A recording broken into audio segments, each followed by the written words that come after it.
One thing that always encourages me to keep going is like whenever I look at an artist's work and I actually see something that is quite similar to maybe like the mistakes that I actually make as an artist.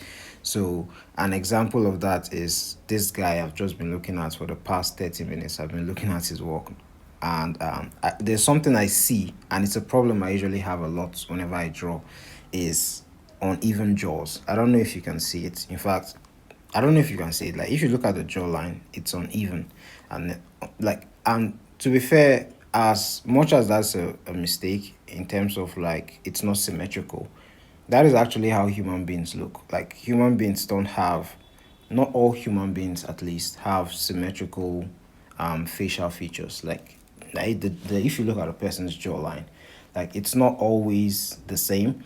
And that is a lot of the time because most times you could be chewing with one part of you could be exercising one part of your face whilst the other part like you leave it dormant. The same thing with your left foot versus your right foot. Most of the time you see that your right muscles are huger than your left muscle. Same thing with your leg. Because you have a strong foot and a weak foot, you're going to see that one part is bigger than the rest.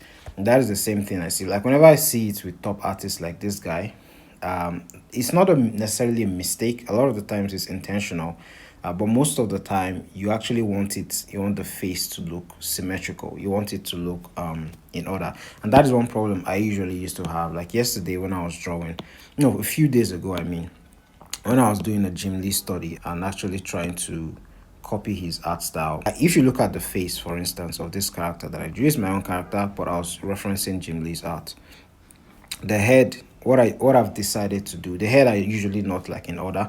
So what I usually decide to do is that I use grid lines most of the time around, like use a ruler to just create grid lines to help you actually direct where you're going to place the facial features. Like it's a mistake that I usually made. It was not necessarily in this image. I was actually struggling with it in this image when I was doing this study in regards to my character's head.